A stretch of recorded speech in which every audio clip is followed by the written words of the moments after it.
They said it was coincidence until the third woman ran naked into the bush, screaming his name. They said it was bad luck until no woman in the village would step into his compound after sunset. And when the elders finally asked who had cursed him, the answer made even the bravest men lock their doors at night. This is the story of Kunle of Adiroju. When Kunle returned to Adiroju village after 7 years in the city, nobody recognized him at first. Not because he had changed his face, but because life had finally smiled at him. The Kunle that left the village years ago was thin, frustrated, and tired of begging destiny for a chance. He had boarded a rusty bus to Ibadan with one small bag and big hopes. Many people like him never returned, but Kunle did. And when he stepped out of the taxi that afternoon, people paused. Clean clothes, firm shoulders, eyes that no longer begged for favor. "City don't polish this boy, oh," someone murmured. Kunle smiled politely, greeting elders, kneeling where tradition demanded. But inside him was a quiet pride. He had survived. He had made it. His father was gone. His mother had grown older, thinner, but her eyes shone when she saw him. That night, neighbors gathered. Palm wine flowed. Laughter returned to his mother's compound for the first time in years. But even then, something felt off. Kunle did not sleep. Not because of jet lag, not because of excitement, but because sometime after midnight, the room felt occupied. He lay still, staring at the ceiling, listening to his own breathing, when he sensed it, the weight of another presence. He did not turn. By morning, the feeling was gone. Kunle said nothing. Weeks passed. Kunle began to build a cement house. Not too big, but solid, respectable. People admired him. Women noticed. In the market, whispers followed him like shadows. "That one, he's back from the city. They say he's doing well. His house even has ceiling." Suitors did not knock. They entered freely. The first was Sadi, daughter of the palm wine tapper. Sharp mouth, fearless laugh. She came boldly. "If you don't marry me, someone else will," she teased. Kunle laughed. She stayed. 3 nights. On the 4th night, she ran. It was past midnight when screaming tore through the compound. People rushed out with lanterns. They saw Sade, naked, scratched, eyes rolling like she was seeing something others could not see. She kept shouting one thing: "Leave me alone, please leave me alone." They wrapped her with cloth. By morning, she could not recognize her own mother. "It's not my fault," Kunle said quietly when people questioned him. He suffered too much to become this. Some believed him, some did not. Then came Bose, a church girl, calm, prayerful, confident that nothing spiritual could touch her. "If God be for me," she said, "who can be against me?" She stayed longer, 1 week, exactly 7 days. On the 7th night, the neighbors heard singing, hymns, then crying, then silence. Bose walked out at dawn, fully dressed, but empty. She never spoke again. That was when the market changed. Women no longer laughed when Kunle passed. Children stopped greeting him. Old women crossed themselves. "Something is wrong with that house," Mama Raliat said. "No be ordinary matter, o, na spiritual marriage." Kunle heard everything. He pretended not to. At night, Kunle sat alone in his house, wide awake, listening. Sometimes the bed dipped beside him. Sometimes fingers brushed his skin. A voice whispered his name like a lover remembering an old promise. Kunle would squeeze his eyes shut and pray until morning. The third woman did not scream. She laughed. She laughed until her throat bled. After that, nobody came again. That was when Kunle noticed the change. While others avoided him, his body improved. His skin glowed. His chest filled out. People whispered again, but differently. "He's getting younger. City life must be good though." But the women who entered his house, they faded. Kunle's mother cried. "My son is not a witch," she shouted at the elders. "He suffered too much to become this." The elders listened and decided they would send someone who did not fear night, someone who understood houses that breathe. And when that woman stepped into Kunle's compound, the truth would finally begin to surface. The woman the elders chose did not arrive with noise, no drums, no chants, no crowd. She came alone just before sunset, when shadows were long and truth was easier to hear. Her name was Iya Morenike. She was old but not weak. Her back was straight, her eyes sharp, and her walking stick struck the earth with authority, not support.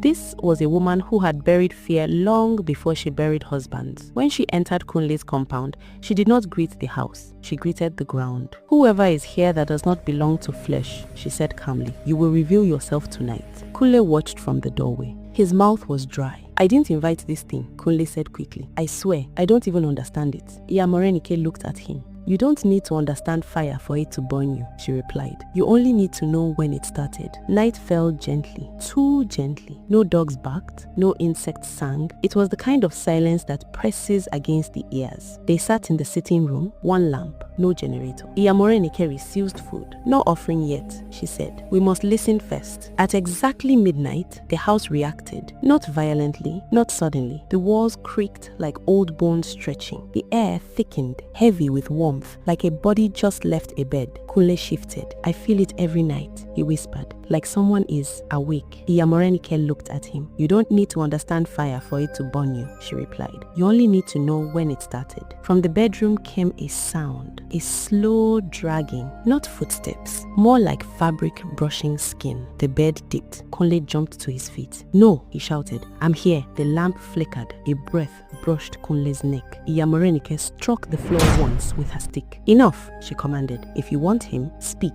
Silence. Then laughter. Soft, female, intimate. "You brought me here," the voice said. "Why are you afraid now?" Kunle collapsed to his knees. "I was dying," Kunle cried. "I was nothing in the city. Sick, broke, invisible." His words poured out like a wound finally opened. "No job, no money. Doctors said nothing was wrong, but my body was failing. I couldn't even climb stairs." The voice sighed. "And I helped you." Iya Morenike closed her eyes. "This is not a curse," she said softly. "This is a contract." Kunle sobbed. "I didn't know she would follow me home. She said she would only help me stand again." "You didn't ask what she would take," Iya Morenike replied. "Desperate men rarely do." The air grew colder. A shape formed beside the bed. Not fully human, not fully spirit. "I fed you," the spirit said. "I strengthened you. I made women see you." Kunle shook violently. "But you feed on them," he whispered. "They touch what belongs to me," she replied. "They pay." Kunle screamed. "I never agreed to that." The spirit laughed again.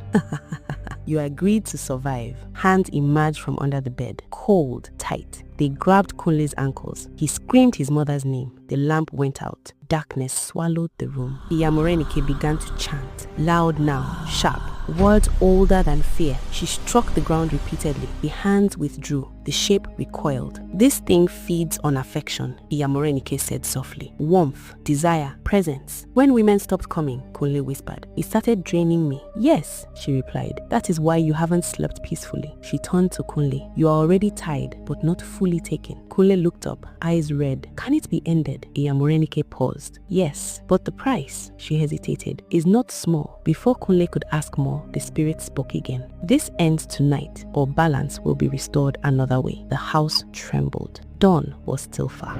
The night did not move forward. It thickened. Kunle sat on the cold floor, back against the wall, sweat soaking his clothes, though the air was cold. Whatever he had brought from the city had finally cornered him. There was no more pretending, no more silence. Iya Morenike stood in the center of the room, eyes closed, listening not to the house but to something deeper. "She will not wait till morning," she said quietly. "This thing feeds on delay." Kunle swallowed. "What does she want?" he asked. Iya Morenike opened her eyes. "She wants to complete what you started," she said. "She wants ownership." The words landed like stones. Kunle shook his head. "I didn't marry her," he said weakly. "I didn't even know her name." Iya Morenike sighed.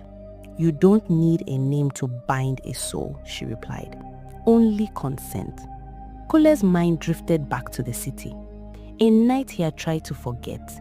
He remembered rain, a woman under a street light, her voice gentle, confident, familiar. She had looked at him like someone who already knew his story. "You are fading," she had said. "I can help you."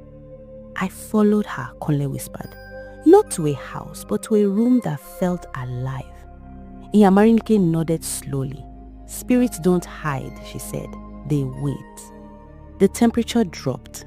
The lamp flickered back to life on its own. She appeared. Not violent, not ugly. Beautiful. Her skin glowed softly, her eyes deep and patient. "You promised," she said gently. "You said you would never leave me." Kunle trembled. "I didn't know you would follow me home." "You carried me," she replied, "in your blood." "She died," Iya Morenike said firmly. "Lonely, unclaimed, angry at the world." The spirits turned sharply. "They forgot me," she hissed. "He remembered me." "She feeds on affection," Iya Morenike continued. "Every woman who entered this house fed her hunger." Kunle cried openly now. "I never wanted anyone hurt," he sobbed.